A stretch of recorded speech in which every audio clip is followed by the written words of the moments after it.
Il est partout, dans votre cuisine, sur votre peau, dans vos larmes. Mais ce que vous ne savez pas, c'est que le sel porte en lui un pouvoir que peu de gens comprennent et que beaucoup ont tenté de dissimuler. Depuis l'Antiquité, les civilisations lui rendaient hommage. Les Romains payaient leurs soldats avec du sel. Les Égyptiens l'utilisaient pour conserver les corps, mais aussi pour protéger les âmes.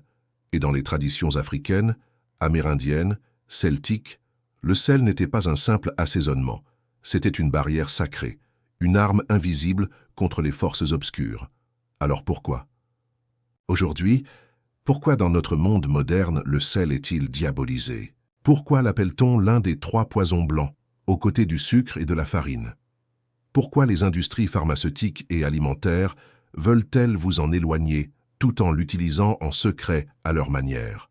Ce n'est pas une coïncidence, car le sel n'est pas qu'un minéral, c'est un symbole de pureté, de stabilité, d'immuabilité. C'est un pont entre le visible et l'invisible, un lien entre le corps, l'esprit et les forces qui nous entourent, et ceux qui savent cela ne veulent pas que vous le sachiez. Posez-vous une question simple. Si le sel était réellement mauvais, pourquoi les entités spirituelles négatives le fuient-elles? Ce que vous allez entendre aujourd'hui pourrait transformer votre manière de voir le monde, et surtout, de vous protéger dans un monde où l'invisible influence chaque décision, chaque émotion, chaque instant. Le sel est bien plus qu'un ingrédient. C'est un sceau ancien, un gardien silencieux, et il est temps que vous découvriez la vérité, qu'ils vous ont cachée. Comment un simple cristal blanc a-t-il pu devenir l'un des éléments les plus sacrés de l'histoire, et ensuite l'un des plus diabolisés? La réponse est simple, parce que le sel agit à un niveau que la science moderne ne peut pas pleinement expliquer. Dans l'Égypte ancienne, les prêtres plaçaient du sel autour des tombes pour sceller les portails spirituels.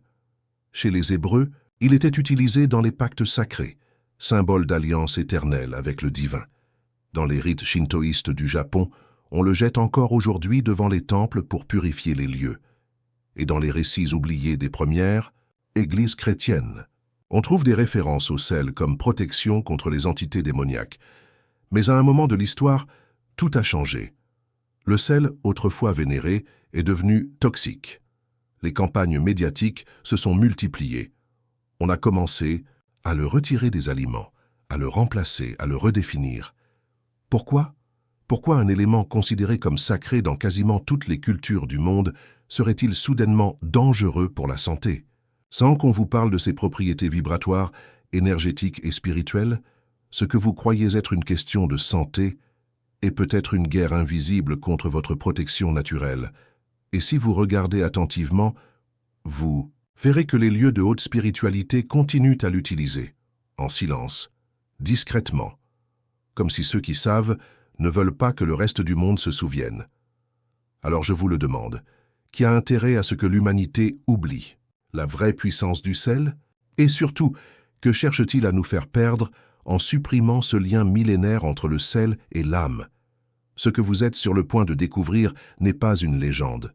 Ce n'est pas une superstition, c'est une vérité ancienne, que les civilisations ont gravée dans la pierre, transmise dans les textes sacrés et préservée dans les rites les plus secrets. Prenez la Bible, par exemple. Jésus lui-même prononce une phrase étrange, presque codée.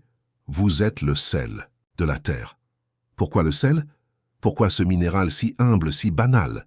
Parce que le sel, dans la tradition hébraïque et chrétienne, représente ce qui conserve, ce qui protège, ce qui empêche la corruption de l'essence. Il est le symbole de la vérité qui ne pourrit pas, de l'âme qui résiste à la chute, et ce n'est pas un cas isolé. Dans les anciens manuscrits alchimiques, le sel est décrit comme l'un des 3 principes fondamentaux de la matière, aux côtés du soufre et du mercure. Mais contrairement aux 2 autres, le sel est le socle, la structure, ce qui donne forme, ce qui stabilise. En d'autres mots, le sel est ce qui ancre l'énergie dans le monde matériel. Ce n'est pas simplement un ingrédient, c'est une interface entre l'invisible et le visible. Et ce savoir, autrefois réservé aux initiés, n'a jamais vraiment disparu. Il a seulement été silencié. Aujourd'hui encore, dans les rituels d'exorcisme catholiques, on utilise du sel béni. Officiellement, ce détail est presque passé sous silence. Mais il est toujours là, car les prêtres le savent. Certaines présences ne supportent pas sa vibration. Ce n'est pas une question de chimie mais d'énergie subtile. Même les géobiologistes modernes, à mi-chemin entre la science et l'ésotérisme, observent que le sel gemme, lorsqu'il est pur, non transformé, émet une fréquence stabilisante dans son environnement. Il agit comme un bouclier vibratoire, un champ neutre qui bloque les interférences invisibles. Mais tout cela, nos ancêtres le savaient sans instrument. Ils le ressentaient. C'est pourquoi les marins entourèrent leur cabine de sel en période de tempête spirituelle. Pourquoi les chamans en mettaient sous les pieds des initiés pendant les transes? Pourquoi les sages, les sorciers blancs et les gardiens de temple l'utilisaient pour tracer des cercles de protection, des rituels oubliés, des savoirs effacés? Et une seule question demeure. Pourquoi cette connaissance qui a traversé toutes les cultures est-elle aujourd'hui traitée comme un mythe? Et vous? Que savez-vous vraiment du sel que vous utilisez tous les jours?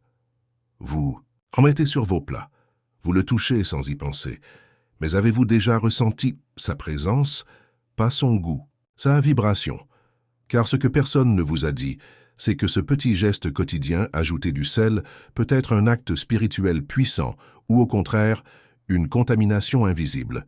Car tout dépend du type de sel que vous utilisez. Le sel raffiné, industriel, blanchi, chauffé à haute température, vidé de ses minéraux, n'est plus qu'une carcasse morte, un leurre, une imitation de ce qu'il fut autrefois. Et c'est précisément ce sel qu'on vous pousse à consommer encore et encore.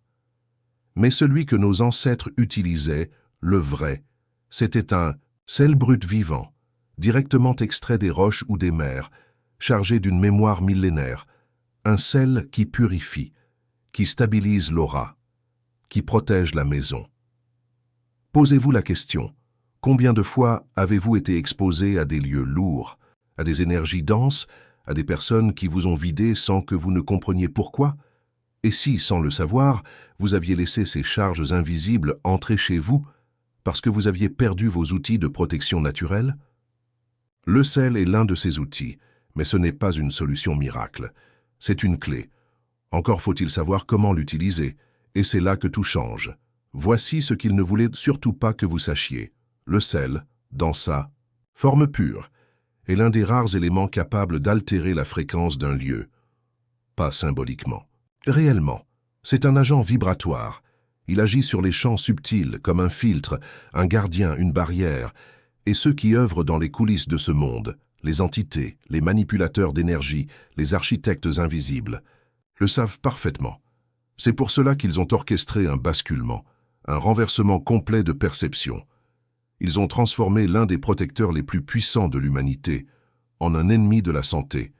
Ils ont troqué le sacré contre le chimique, le cristal contre la poudre, et pendant que vous redoutez le sel dans votre assiette, eux continuent à l'utiliser dans leurs rituels, silencieusement, précisément, stratégiquement.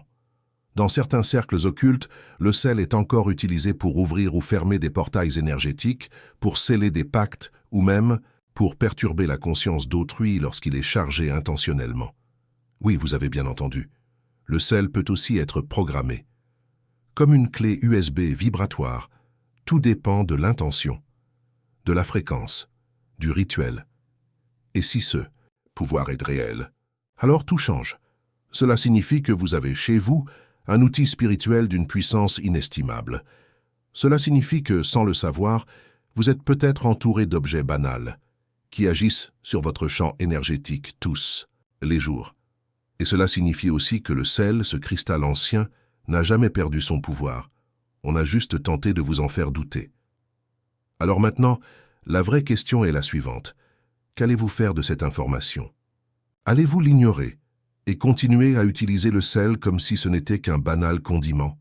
Ou allez-vous commencer à l'observer, à le ressentir, à le traiter comme ce qu'il est vraiment, un cristal sacré, une technologie naturelle, un bouclier spirituel? Essayez. Prenez du sel brut, non raffiné, du sel de l'Himalaya, du sel marin gris, du sel gemme, placez-en dans les coins de votre maison, mettez-en un peu dans votre bain, tracez un cercle autour de vous lors d'une méditation et observez. Observez ce qui change, votre sommeil, votre humeur, votre niveau d'énergie et, surtout, le type de pensée que vous attirez. Ce que vous ressentez n'est pas une coïncidence, ce n'est pas un placebo. C'est le souvenir ancien d'un savoir qui, peut-être, coule encore dans votre ADN spirituel. Vous ne devez pas me croire sur parole. Testez, ressentez et décidez. Parce qu'au fond, la vérité ne demande pas à être crue, elle demande à être vécue. Et si le sel n'était que le début, un fragment, un indice d'un savoir beaucoup plus vaste, délibérément effacé de la mémoire collective.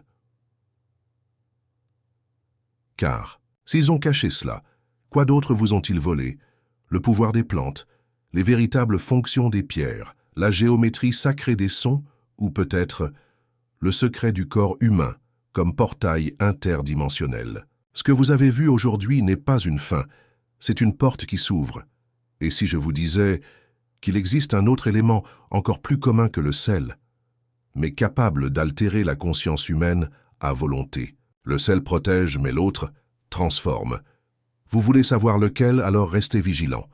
Le prochain chapitre commence bientôt.